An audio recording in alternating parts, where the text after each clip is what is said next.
I'm Carol Sterling, Chair of the World Judaism, and along with Rabbi Igor Zinkov, I have the privilege of serving as co-chair of the Ukraine Crisis Committee. Welcome to the Zoominar, the first of a series of updates that are being planned for you. I would like to take a moment to acknowledge and thank the rest of this group for their commitment and dedication. Rabbi Sergio Bergman, Sonia Guntner, Andrew Keene, Yael Grant, Naomi Smook, Eyal Ronder, Simon Rothstein, Glenn Rosenkrantz, as well as members of the World Union's North American Advisory Board.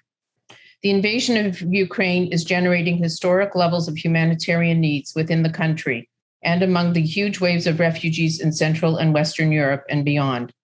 We want first and foremost to thank you for your generous and impactful support of this sacred work, and to share with you the fluid situation in the region and to let you know how your generosity is saving lives, meeting needs, and ensuring hopeful futures.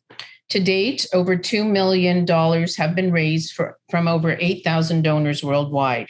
This is a reflection of the deep understanding we share to perpetuate progressive Jewish values, to take care of each other, to support one another, and to repair our broken world. We have allocated time today for questions and answers. Please type your questions in the chat, and we will do our utmost to get to as many of them as possible. Also, this call is being recorded and will be available for future viewing on the World Union website. It is now my pleasure to introduce the President of World Union, Rabbi Sergio Bergman. Rabbi Bergman's tenure began with us during COVID, and every day through every crisis, he leads us with strength, with vision, and with courage. Rabbi Bergman, we are grateful for your leadership. Thank you so much, Carol. And we are, all of us, thank you for your leadership. This is really important for us to share in this webinar. First of all, our thanks. We really want to thank all of you from the support, from the generosity. Donors as supporters allow us to fulfill this important mitzvah that Kol Israel Arevim Zevase. Every one of us take responsibility for our family, the Jewish people. The World Union for Progressive Judaism is really a worldwide interconnected family. And we really share in our last Pesach, in our last Passover, a very, very moving experience. We traveled to the ground together with Sonia Gunther, the chair of the European region, and together with Andrew King, one of our leaders, to share with the families and the communities that receive our sisters and brothers from the Ukraine. It was so moving to share the table. And when we shared the blessings at the night of Pesach in Warsaw, in Prague, we broke the matzot and we feel our hearts broken. We feel the fear and we feel the challenge to rescue and to relieve our people and to fulfill the mitzvah ve'igadet levincha bayom hahu, to tell the story to your kids. But it's not the story of the past, of the history. It's our story every day when we saw alive horrible tragedies of the war in Ukraine with this brutal invasion of Russia.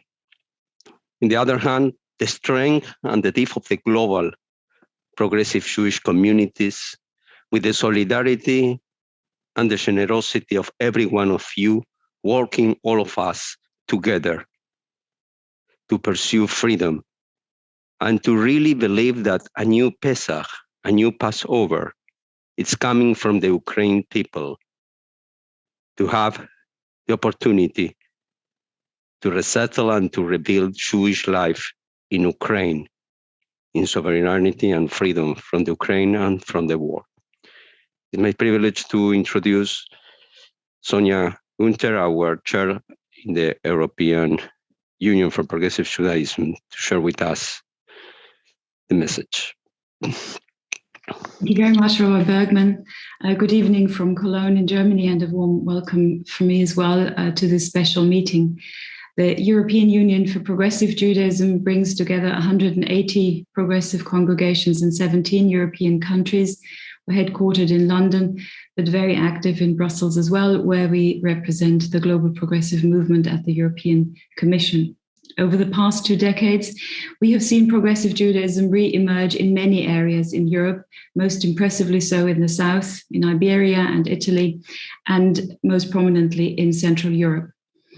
We could not have imagined to be faced with a crisis like the current one in Ukraine, literally in the heart of Europe. And I would like to express my gratitude to the many individuals and congregations who have been willing to offer help and support in every way needed. Most specifically, I would like to thank the many donors from across Europe and many of our national movements who have contributed generously to making this help and impact possible. Thanks to the Ukraine Crisis Fund, we were able to respond so quickly, and this underlines how crucially relevant the World Union is for its regions and how important it is for the worldwide progressive Jewish family to stand together and take action together. Traveling in Poland, the Czech Republic, and Germany last month, Rabbi Bergman has already shared some of his impressions. We were privileged to see how some of the Crisis Fund programs and initiatives are put in place to aid and support refugees from Ukraine, and we were impressed to see the impact they are making. I'm extremely glad that tonight I'm not the only speaker from Germany, and I would like to introduce to you Miss Yevgenia Kirichenko. Yevgenia is joining us from Bielefeld tonight, which is about 200 kilometers northeast of Cologne, and many call it the center of Germany. Yevgenia, you will have heard that already. Thank you so very much for joining us and for being with us tonight. Your hometown in Ukraine is Kharkiv, which, as we all know, was one of the first cities to be under heavy attack at the end of February. Might I invite you to share with us some of your experiences? Yevgenia, please.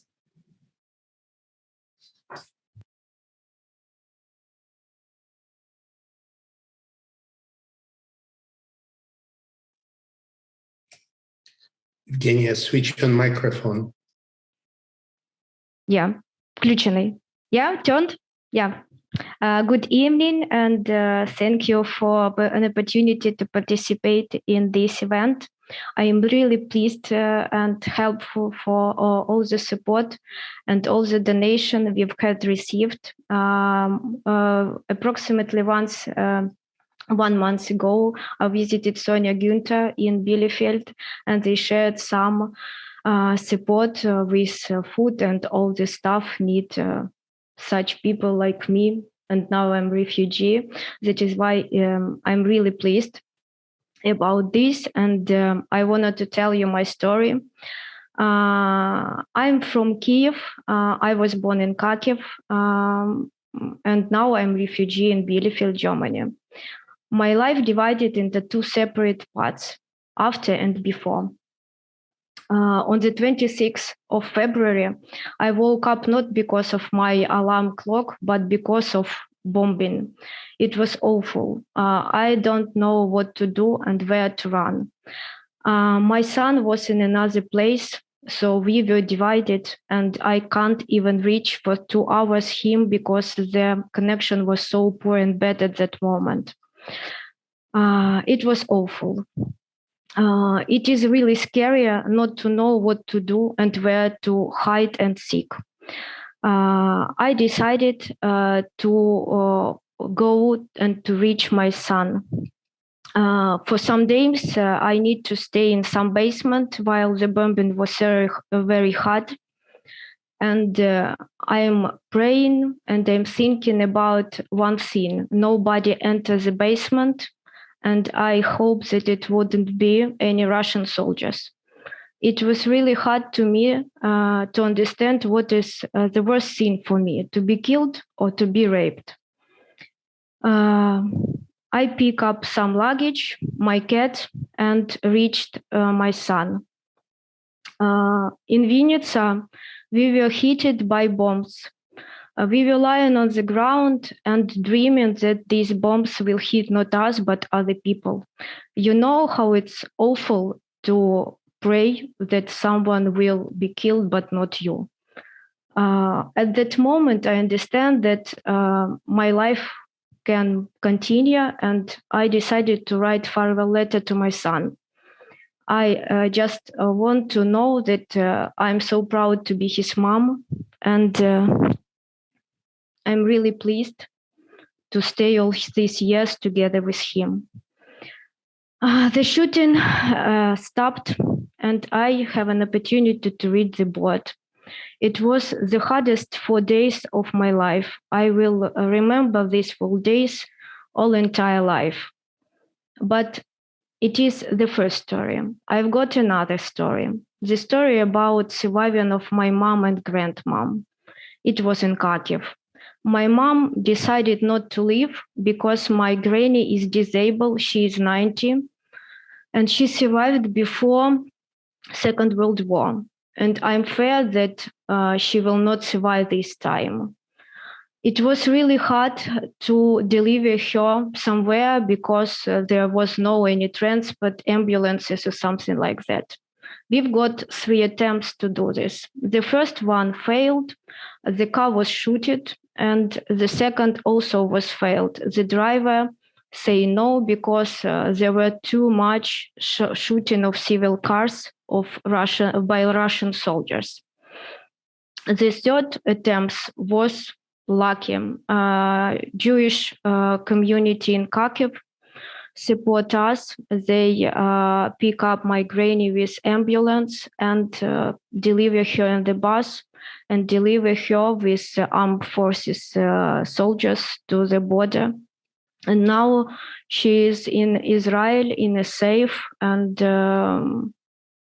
well cured and everything she needs in her age. You know that when I took decision to pick up my relatives from Kharkiv, I understand that she couldn't survive this because of heart attack or something wrong with her. But I understand that only one person from my family had to have a chance to stay alive. It was awful choosing of what life is more valuable for me, my mom or my granny. I wouldn't wish nobody to say, I wouldn't wish nobody to write farewell letters to your kids. I wouldn't wish nobody to make such choice. I wouldn't wish anybody to face such hell which is happening in Ukraine. As for me, I was working hard all my life, and now I haven't got anything. I haven't got house, I haven't got clothes, I haven't got furniture. I've got just my son and my cat. I only ask for help, for support. Do not stop donating. Ukraine and Ukrainian people really need your help. A lot of especially raped girls and women who need rehabilitation and social support, especially kids who lost their relatives and parents, especially people inside country and outside country who lost their shelter, their houses. That is why I'm asking for support. And thank you for the time. That's all.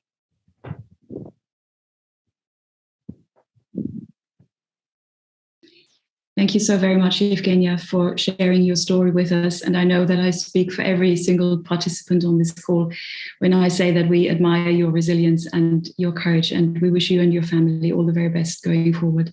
Thank you so very much for being with us. Thank you. Before I introduce our next guest, I was asked to please ask all the participants to share your questions in the Q&A function, not the chat, so that we later have an opportunity to answer them. Thank you very much.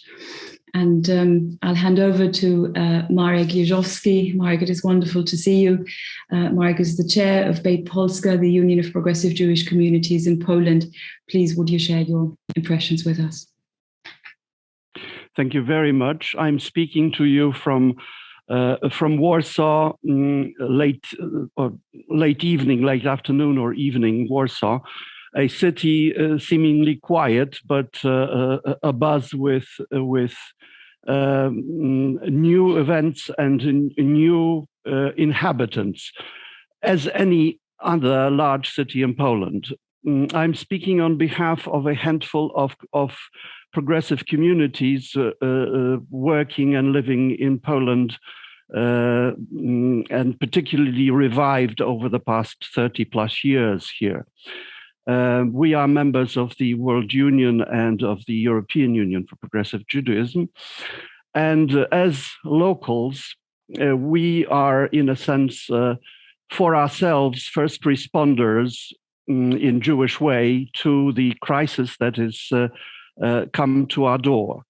Let me start by giving you a brief overview of what we have been facing since late February of this year. Well, the news came, of course, but immediately after the news, reports came that to Poland that strong and ever-growing streams of refugees began pouring into our country particularly. The refugees went to other neighboring countries of Ukraine, but Poland has become and continues to be the larger recipient of the refugee in their number. The numbers actually currently stand at around 3.5 million that have crossed the Polish border.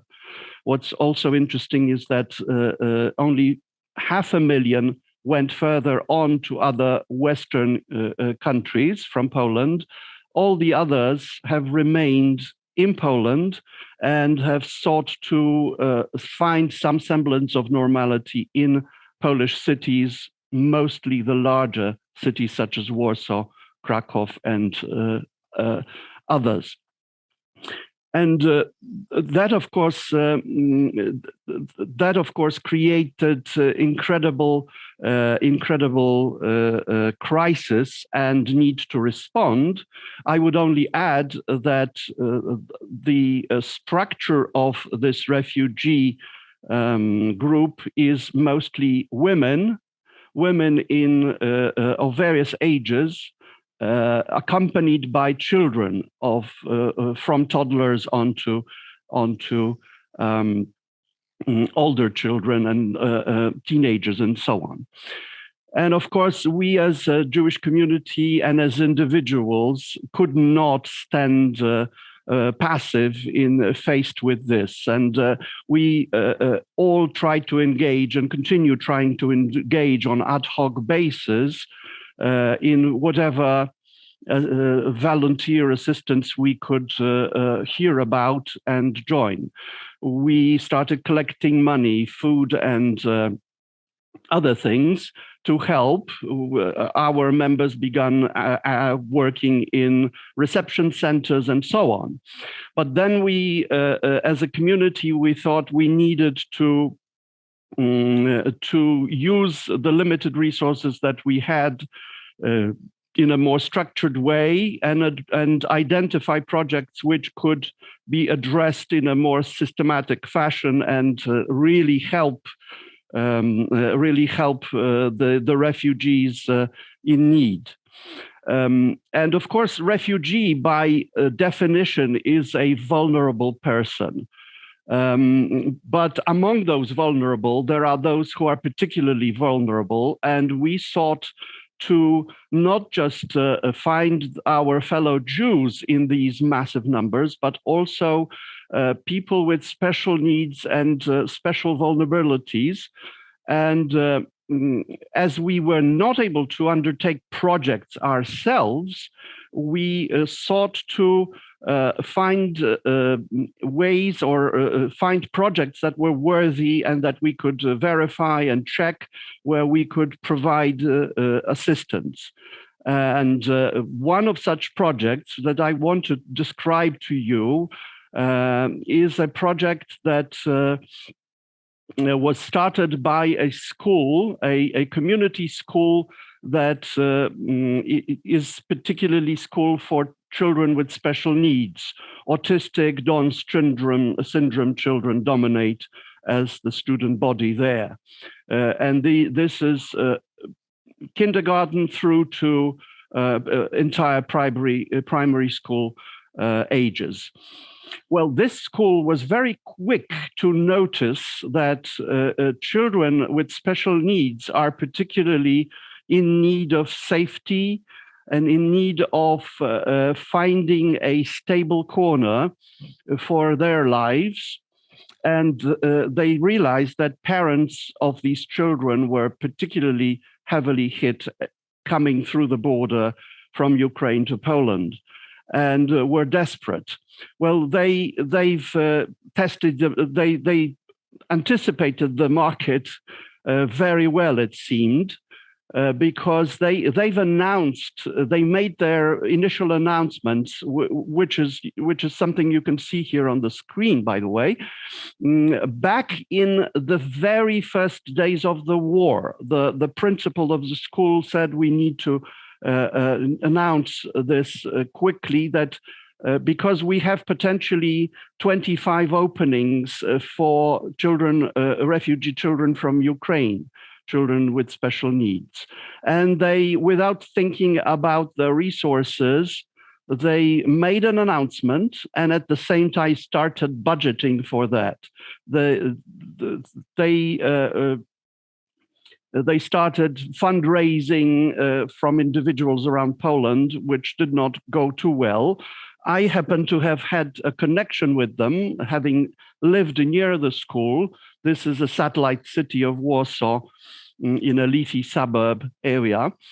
Well, this school was shocked and elated by the fact that the response rate was incredible. They immediately, because they were, of course, both looking for students, potential children in need and families in need, and announced a meeting for parents of such children. But they also realized that they needed teachers, and they announced openings for the Ukrainian, preferably, educators, physiotherapists, psychotherapists, and so on. And the responses were incredible on both sides. They were very quickly able to fill in the 25 slots for kids. And the teachers were also identified. Young, well-educated Ukrainians came in and were happy to declare that they want to work and assist these children. Well, of course, the crunch came when the budget was set up. I asked for a meeting with the principal and went through the budget and realized that the meager resources that we were trying to raise would not clinch this for the school. The school, by the way, expected and still expects government per capita funding to come through for teaching, funding the teachers, but it's still not there. It's likely to come at the end of this month or beginning of June. Meanwhile, they had a huge gap to fill in, which they were filling by their cash flows, but also out of the small funds of equivalent of $5,000 that we were able to raise ourselves. At that moment, the World Union of Progressive Judaism Crisis Fund came in. We became aware of the fund being active and looking at specific projects around Europe, and we submitted information about this project and its realities. And we were lucky that a delegation from London came through to talk to us directly, to look at the project, realities, and the project, the story is short, the project was approved. As a result, the school was able to equip classes for various ages. They were able to hire the teachers and pay the initial 2 months salaries for these children. Of course, this doesn't exhaust the reality, but we are very happy that the first tranche of the crisis fund monies have come through, and I was able to forward this to the school already, and waiting for the second tranche to come through in the month of June, which will have filled the need. So this may be a small illustration of how we try to deal and respond as local Jewish communities to the massive crisis that we're faced with. We are continually looking for ways of catering to the needs of the incoming population, particularly Jewish population. Our premises need expansion. Our budgets need strengthening, and we need support for the new projects that we will inadvertently will be coming up with, and asking you to support. Thank you for the effort and for your generosity to date. Thank you. Handing over to you, Sonia, again.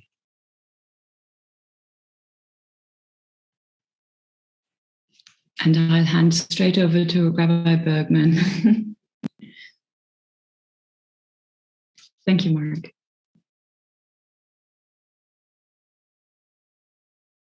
Thank you so much. Now, really, we want to share and to move on with one of our leaders on the ground in the beginning of the war. I want to really to present and to share with all of you the message of our friend and colleague, Rabbi Alexander Duchovny.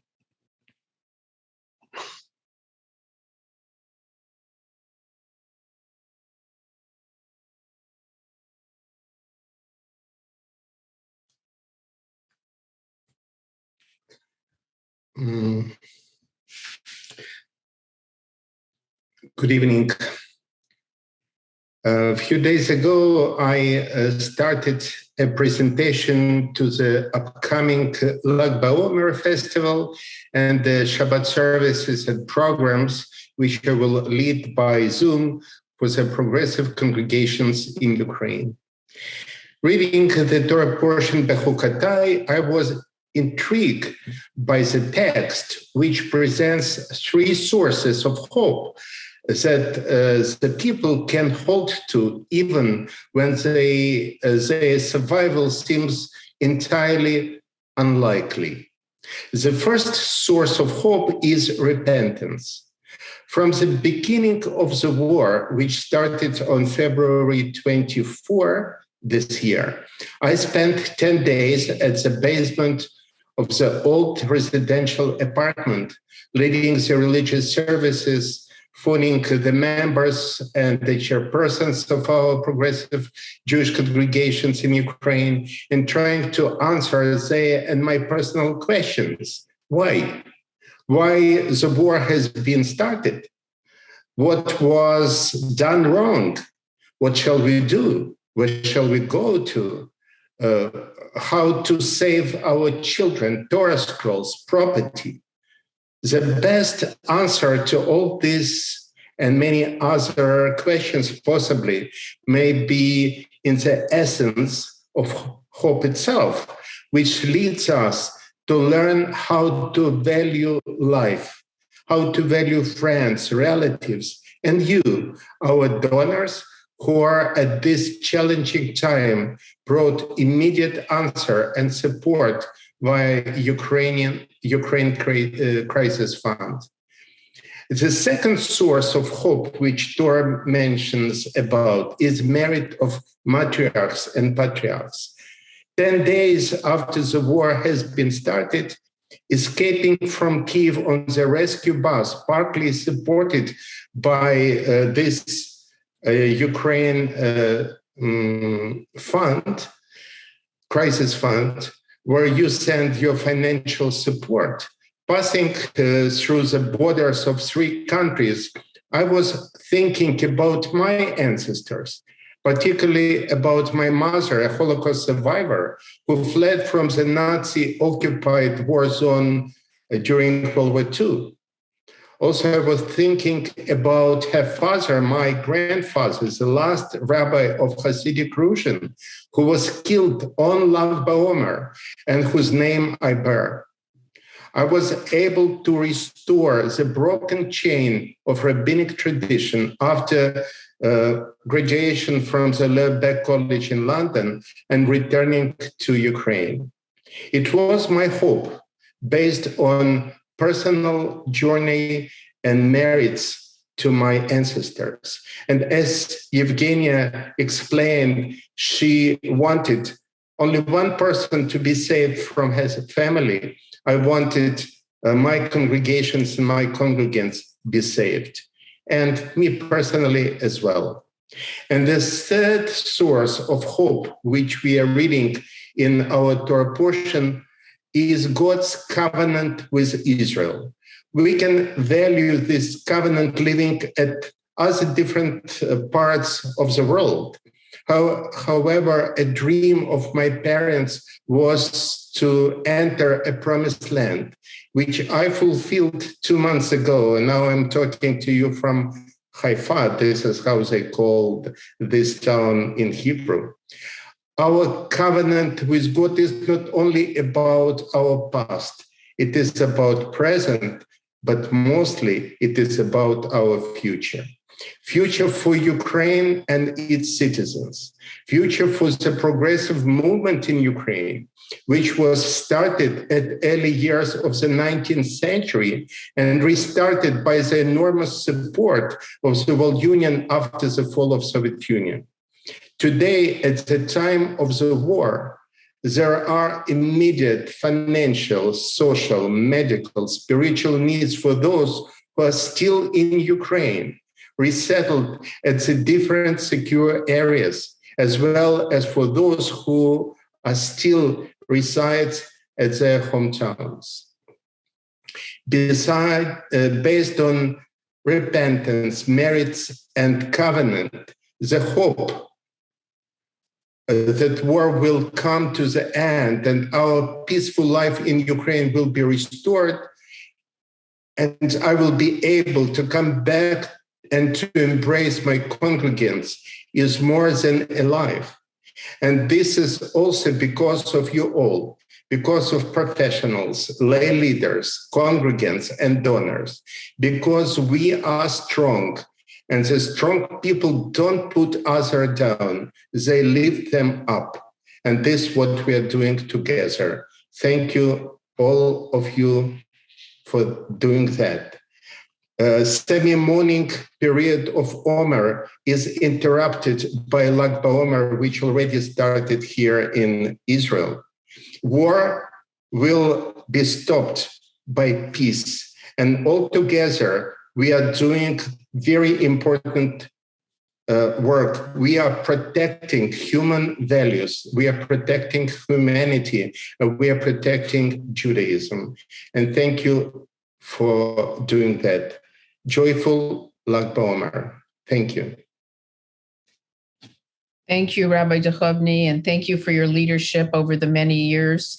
I had the privilege of visiting your beautiful community in Kiev, and you built up an incredible community there. And I hope and pray that everybody is safe. And as you say, that we'll be reunited as soon as possible in safety and peace. The campaign for Ukraine, for the crisis in Ukraine, is based on 4 principles: rescue, helping Ukrainian families get from Ukraine to the community in Bielefeld, coordinating transportation and logistics; relief, providing shelter, food, and nourishment, both literally and spiritually, while treating refugees with dignity and respect; resettlement, helping with all the paperwork and practicalities now needed, including finding German language classes for adults and school places for children; and rebuilding, supporting refugees a Jewish identity and community wherever they choose to live. So some of the ways that your generous support has had impact and has brought security and comfort to those in need, safe transport for Ukrainians seeking security and safety across borders, support and community for refugees through progressive Jewish congregations in Europe, monetary assistance to Ukrainians in desperate financial need, legal assistance for Ukrainian refugees in Israel, emergency food packages within and beyond Ukraine, Pesach food and Shabbat observances for individuals and families in Ukraine and refugees across borders, programming and assistance for refugee children with special needs and their families, and support to the Refugee Crisis Center in Warsaw. And this is just a few of the many, many ways that we're able to help, including partnering with agencies on the ground who have expertise in areas that we do not. So thank you. Thank you again for your support, which is so important and so meaningful. It's my pleasure now to introduce Andrew Keene, a member of the Management Committee of the World Union, a dear friend, to take your questions and give some answers, maybe. Thanks, Carol. Thanks, everyone, so far.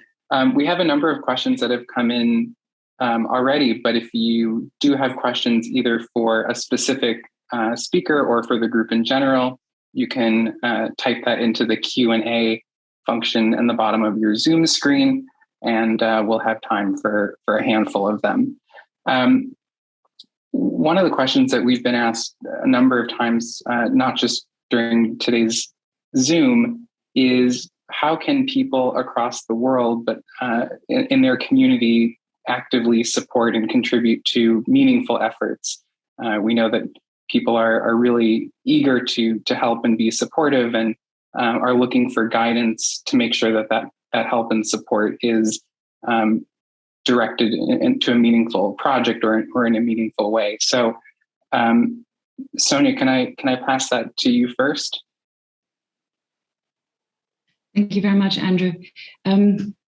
Yes, obviously that is an incredibly relevant question in order to be able to really support the programs that we've heard about, and which of course are exemplary for many programs which are ongoing. The most critical support as of this moment is still the financial support, which allows us to react flexibly to whatever is needed and wherever it is needed. That is very, very important. Also, we do see that building partnerships between congregations who very often take an active interest in special projects which are ongoing is extremely helpful, not only in terms of the connections, but also in terms of really tailoring the support to be as efficient and as helpful as it possibly can be. And all these efforts can be coordinated through the Ukraine Crisis Fund of the World Union. And we are very, very grateful to all of you who are reaching out to us with ideas and suggestions and projects which you see ongoing in your own congregations. Thank you. Anyone else want to come off mute and chime in on that? Ways that communities can be supportive.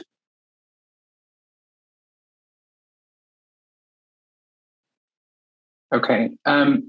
Specifically around projects, Marek, there's a question around the school project in Poland, and if you could share a bit about the longer term or more midterm vision and need for that program, and if there's ways that people can contribute to that effort.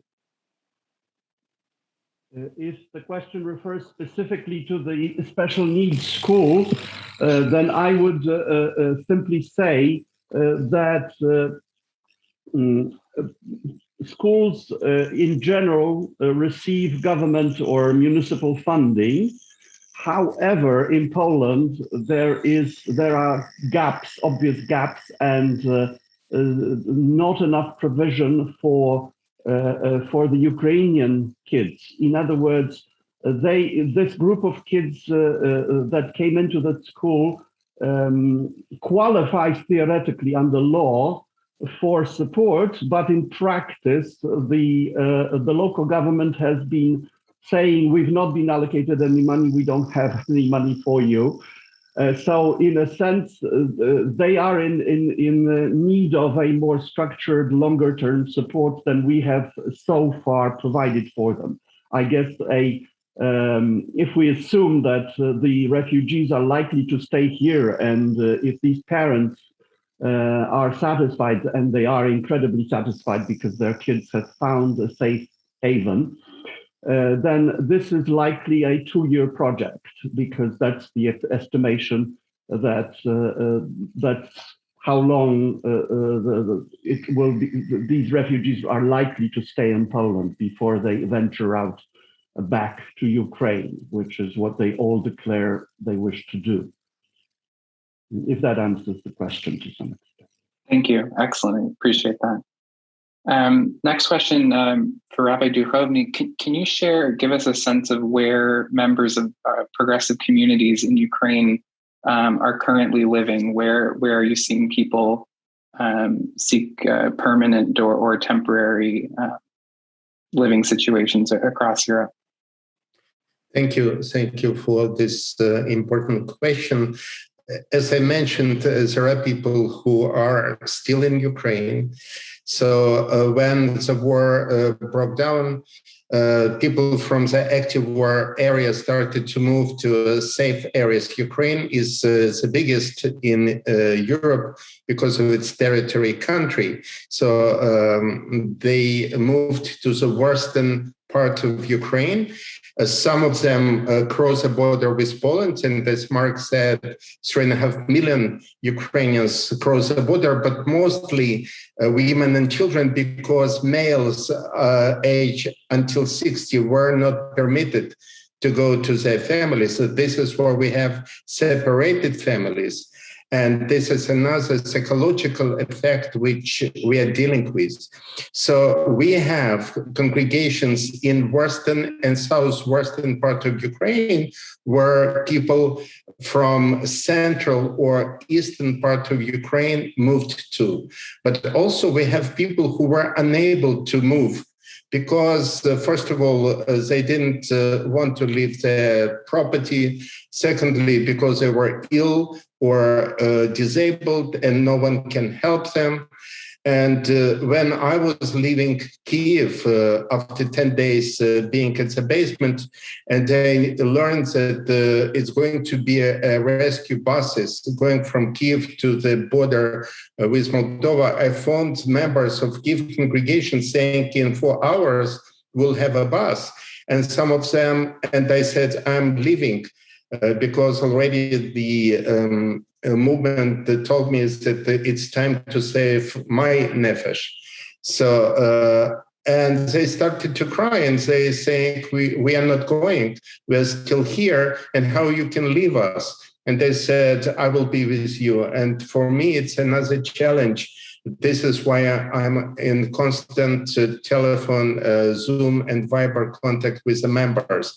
Now, when the war actually moved to the eastern part of Ukraine, people are starting to return back.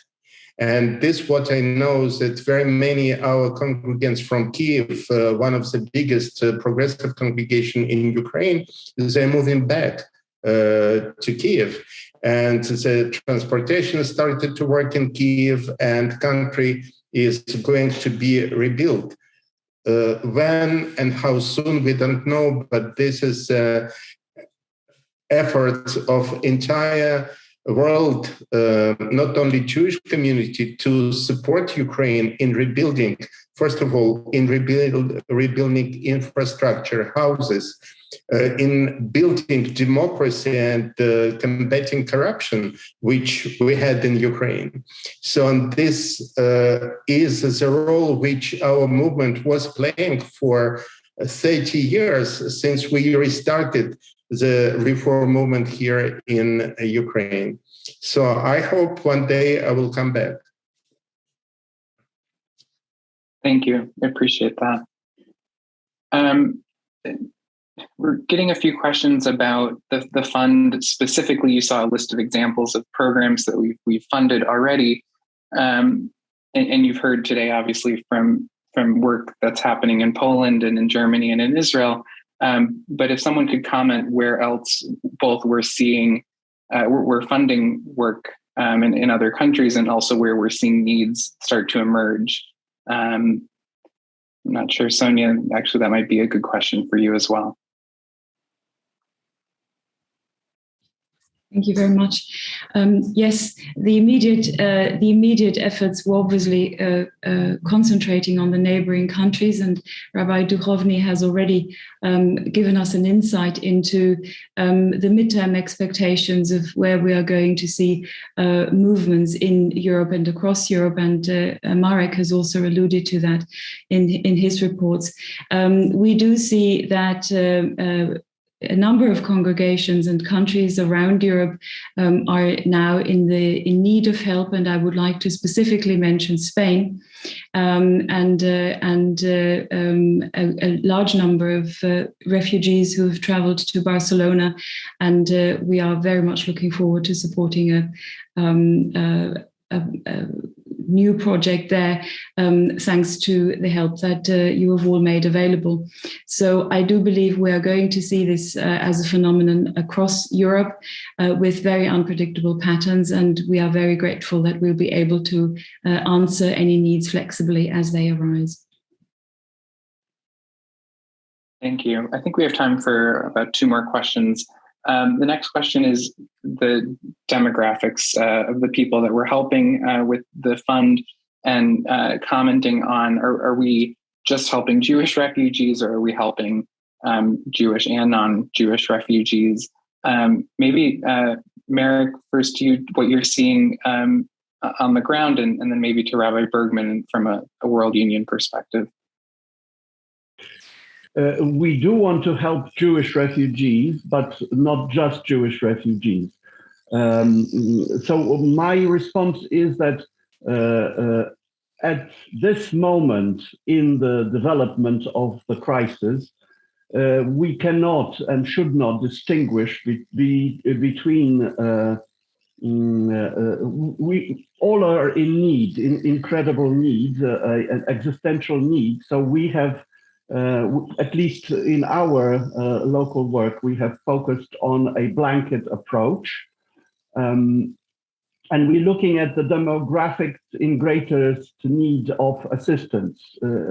Just to illustrate that, in Poland, you have a massive number of women working age with minors alongside. These minors are the school system is trying to manage and take on these students, but of course there isn't a fit.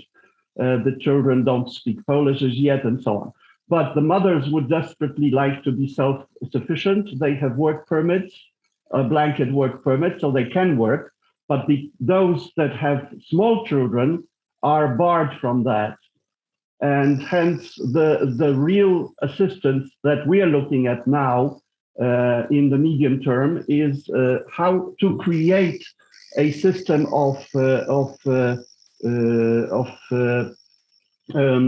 childcare centers for smaller children that would allow these children to leave smaller preschool children in these centers, so that they can go out to the work, join the workforce. In short, so that's one of the ways in which we will be submitting projects, or we have already discussed the general framework of a project with the Crisis Fund, and we'll be submitting details further. Yes, thank you, Andrew. I think that it's everything that we are doing, it's related to the crisis and the emergency, but it's rooted in our Jewish progressive values. We are committed to ensure the welfare of the strangers, they are Jewish or not. We are committed also to our Zionist approach. It's important also to say that the Israel movement, our Russian speaker communities in Israel, are really a safe place, that really we want to invite the refugees to have a better future. And this is our commitment, working with our rabbis and communities in Israel. Also about the right of our people to receive the recognition of the State of Israel. That is something that with Iraq also we are supporting and working together. But in a more general point of view is to believe of the freedom of our Ukraine brothers and sisters to choose in which place they want to live and to offer to them this opportunity, because this is related to his own dignity and also about the amazing opportunity that we are an extended family connecting each other and offering more than one place to rebuild a better future. Thank you for that. Before passing it back, Evgenia, not so much a question for you, but there's a number of people just expressing their support and their love and sending you strength as well, and hoping that you and your family are well. And thank you for being here and for sharing your story with us. That is all the time we have for questions for today's session. I'm happy to pass it back to Carol. Thank you, Andrew, and thank you for the insightful questions. Sorry we didn't have time to answer more of them. I want to thank you all so much for joining us today, and I hope that this was helpful and informative to see how your support of the Ukraine Crisis Fund is changing lives, transforming lives, and the impact that it does have. A reminder again, this is the first in a series. We urge you to watch your emails for further updates. Hopefully by the end of June, we'll have something else for you. Also a reminder that this session has been recorded and will be available for viewing on the World Union website. And we encourage you to share it with your friends and family and communities. The support is still needed. You can hear the demands are great. So if you're able to commit another way of supporting us, another donation, that would be really most appreciated, and we would be so grateful. We thank you. And now I'll turn it over to Rabbi Bergman to close this seminar with some prayers for peace. Thank you, Carol. I'm coming back to the beginning also with the testimony, the moving emotional testimony of Virginia. Now it's time also to work and also to pray for peace. And today, Lag BaOmer is coming, and our teachers and masters, our sage, said that this is the day that the plague around the students of Rabbi Akiva stopped. And we are grateful for God that this plague in this time stopped in this day. And we move from the sadness to the joy when the plague stops. Now the plague is the war. And we are praying that this Lag BaOmer will come back to Ukraine and to the Jewish people and to all the world to stop with violence, destructions, and to become again sacred life and sacred war. In the prayer that we together said, Shalom Rav al Israel ve'al Ukraine, tasim le'olam. כי אתה הוא מלך אדום לכל השלום, וטוב עיניך לברך את עמך ישראל ואת אוקראין בכל עת ובכל שעה בשלומך. Blessed are you, Adonai, who bless your people of Israel and Ukraine with peace. ברוך אתה, אדוני, המברך את עמו ישראל באוקראין בשלום. אמן.